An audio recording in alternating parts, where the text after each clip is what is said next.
Roaring Falls wasn't too far.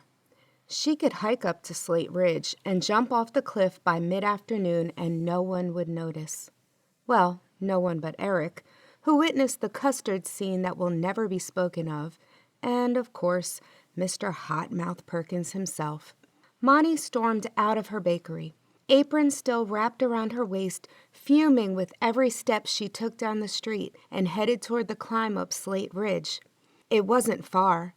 The shopping plaza was right off the turn of the mountain. It was a great place for people to stop before getting into the next town, Harper's Hollow. Monty, wait, damn it! Nope, no way. She hurried her steps, nearly fumbling over her feet.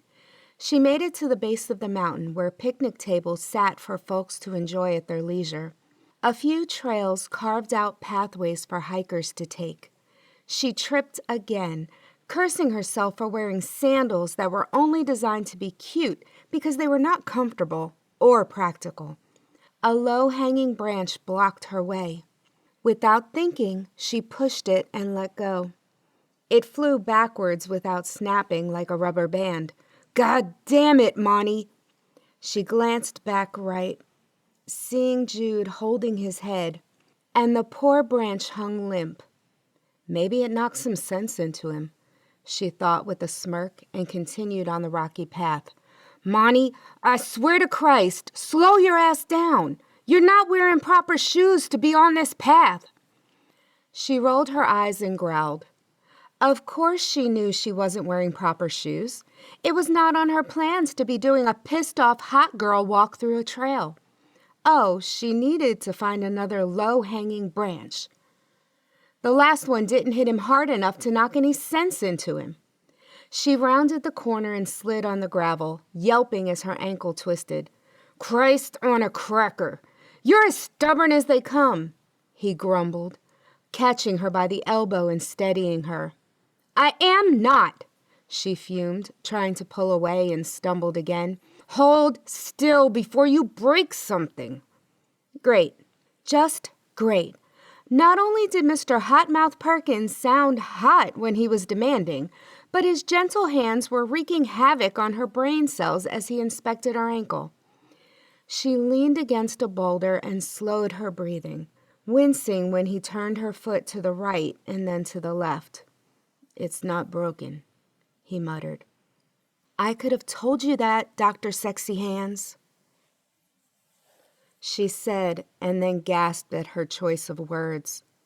He glanced up and smirked, then shook his head. A sudden snap of branches echoed in the dense woods surrounding them. Montana stood straight and turned around, flinching from the pain. Hold on to my shoulder and slowly walk back, Jude quietly said, spreading his arms out and shielding her. Another snap and growl came from around the bend.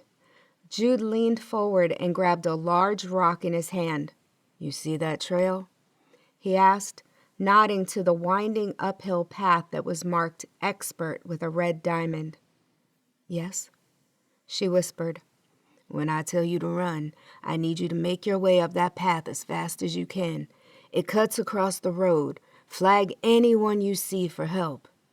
I'm not leaving you here alone, she whisper-yelled, scrunching his shirt tightly. Not giving you a choice, sweetness. She rolled her eyes and limped another step backwards. Get ready, he said, getting them closer to the trail's entrance. I'm not leaving you, she whined. Yeah, you are. We can argue about it later. Can't argue with you when you're all mauled up by some 1,000-pound beast, she hissed, trying to shake him and failed. He wouldn't budge. Jude turned his head. His eyes crashed with hers. Guess you'll have to play nurse for me. She clutched him closer, burying her face in the back of his shoulder blades. One arm wrapped around his chest, landing over his heart. Need you to run, Monty. She shook her head, squeezing him tight. Christ, he muttered, placing his hand over hers, gently running his thumb over hers. Swear to God, Patches, I'm going to feed you to the bears, he muttered. Patches? Her head snapped up. A sigh of relief escaped her tight lips. "Patches?" she mumbled. "What are you doing out here?" Slowly, she released Jude and leaned against the trail post, patting her leg. "Come on, boy," she cooed. Patches wagged his muddy tail and pranced around with a big stick in his mouth. Jude walked around the bend and then came back, shaking his head. "How the hell did you end up here on your own?" "Probably ran from Sawyer again," she said. "Why would he be with Sawyer?" "Old man Wilbur broke his hip or leg or something. Hell, maybe it was both. Sawyer is taking care of Patches for a bit." "Knew all that dancing at Spurs would catch up to him?" Montana giggled and limped. "Let's get you back to the shop," he said, reaching for her hand. "Hop on." Her eyes widened. "Excuse me?" "I'm not risking you busting your other ankle walking down the trail. Hop on my back and I'll give you a lift."